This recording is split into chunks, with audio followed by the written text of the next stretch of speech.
इस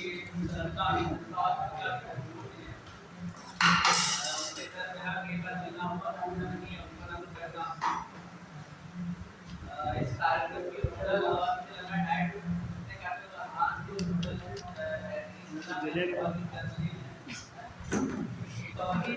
और इस कार्यक्रम को प्रदान कर रहा है हमारे विशेष गीत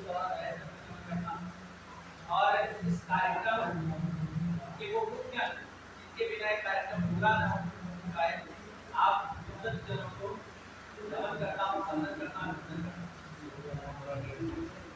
सबसे पहले तो मैं मेरी कहानी का शीर्षक है और मैं उस पर आऊँ उसके पहले अभी मैं आ रहा था अपने घर से ही कि रक्षाबंधन का 1 मिनट इंट्रोडक्शन लगा एक दूसरे पे आने वाला है। 1 मिनट वैसे मतलब मैं अपनी ही कुछ अन्य उदाहरण लिखे हैं वो आपको शेयर कर रहा हूँ उसका इससे कुछ लेना नहीं है।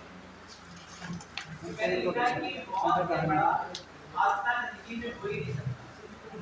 फर्ज कीजिए कि आपका कोई अजीज सर एक चीज और मैं आग्रह करना चाहता हूँ कि एक अच्छा वक्ता वही हो सकता है जो अच्छा 1.5 मिनट इंट्रोडक्शन एक आग्रह है इससे थोड़ा सा ध्यान दीजिएगा कि मौत से बड़ा हादसा जिंदगी में हो ही नहीं सकता। फर्ज कीजिए आपका कोई अजीज आपकी आंखों के सामने धीरे धीरे मौत के आगोश में जा रहा है। उस बेबसी उस बेचैनी का अंदाजा लगाना नामुमकिन है। बिल्कुल मैंने इस औकात मंजिल को किया है। मैं जैसे मेरी अपनी कहानी है कि मैं अभी रास्ते में मैंने लिखा है स्वागत मैंने इस औकात मंजिल को किया है हर पल हर लम्हा मैं देखता रहा और मेरे सामने मेरी प्यारी बहन ने धीरे धीरे जिंदगी की मेरी छोड़कर मौत का दामन थाम लिया। इससे 15 अगस्त 2022 को मेरी भी लौती बहन अभी पिछले साल की तो बात है कितने खुश थे हम। इसने सोचा होगा कि वक्त और हालात एक साल में हमें इस दोराहे पर लाकर खड़ा कर देंगे। लिया के अगले महीने उनकी हालत खराब हो गई। डॉक्टरों ने उसे निरंतर समझाने का प्रयास किया लेकिन हम लोग कुछ समझ नहीं पाए और उनकी हालत बद से बदतर होती चली गई और हम सब केवल दूरदर्शन मंत्र की सुनते रहे। उनकी जंग तो वक्त के साथ थी। अपनी बची हुई सांसों को इस उम्मीद से उन्होंने संजो रखा था कि मरने से पहले एक बार वो अपने चारों भाइयों का ठिकाना देंगे। लेकिन भगवान को शायद और ही मंजूर था। मेरे भाई सुजीत को आप इस तरफ नहीं देखती उनसे बड़ा भाई है मैं नाम ही तरफ कराना शुरू कर और अम्मा के लगाते वो खामोश है। मेरी बहन खामोश थी लेकिन उनकी आंखों से बहता आंसू का दिया उनके दिल के दर्द को बहुत बयान करता था। अब जीने के लिए बचा ही क्या था। मुझे ये एहसास के बाद उनका मौत के फरिश्ते ने उनकी रूह को उनके जिस्म से अलग कर दिया। संतान की तरफ बढ़ते हुए मेरे दिल में एक सवाल था मेरी लौटी भाई क्या भगवान को हमारी बेटी और आधारी देखकर मजा उसी तो आदत है लोगों के खुशियों को आग लगाने तो जानबूझकर ऐसा करता है। अगर सब कुछ रहेंगे तो भगवान की बात समझना है। आंखों में आंसू और एक खुशी के साथ मैंने अपनी बहन को विदा किया था। आने वाले 1-2 दिनों में रक्षाबंधन है और मेरे पास कुछ होने की कोई वजह नहीं कि भगवान का कैसा तेज है वक्त का कैसा सितम है।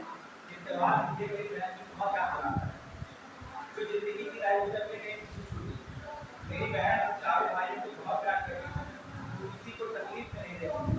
मेरी बहन ने मुझे जिंदगी में संघर्ष करने की प्रेरणा दी है।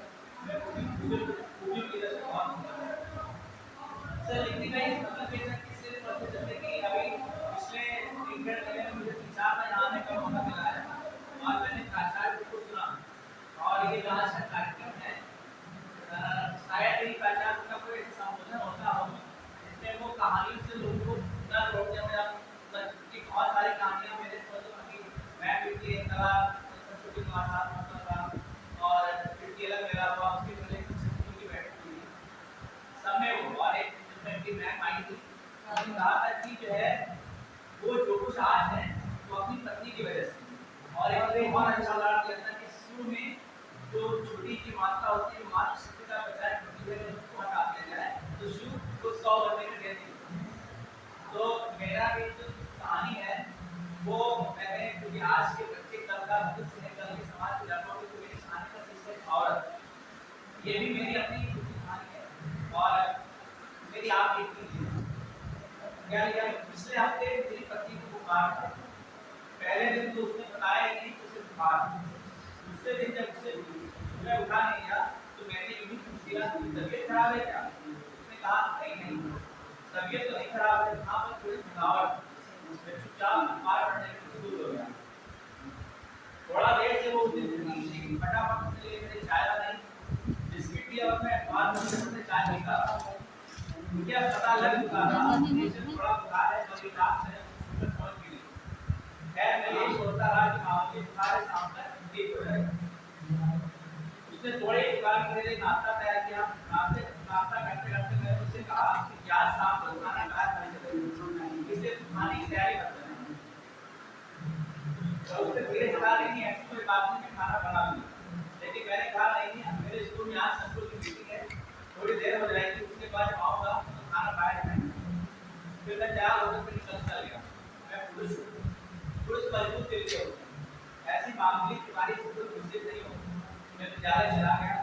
वहां पहुंचकर अपने पठन पाठन एवं अन्य विभागीय कार्यों में मुझे ध्यान भी नहीं रहा कि पत्नी की तबीयत सुबह ठीक नहीं थी। खैर शाम को घर आया तो वो लेटी हुई थी। उसे लेटे देखकर भी मेरे दिमाग में एक बार भी नहीं आया कि उसकी तबीयत कैसी है। वो लेटी रही, मैंने अपने कपड़े बदले और चुप बैठा। भूख लगी है, कुछ खाना वगैरह? पत्नी ने मेरी ओर देखा और लेटे लेटे उसने कहा कि अभी उठती हूँ, बस अब ठीक हूँ। जैसे उसने कहा कि अब मैं ठीक हूँ, मुझे ध्यान आया अरे सुबह तो उसे बुखार था। खैर अपनी संबंधी को छुपाते हुए मैंने कहा कि कोई बात नहीं, तुम लेटी रहो। मैं रसोई में गया, मैंने अंदाजा लगाया कि दोपहर में खाना उसने खाना नहीं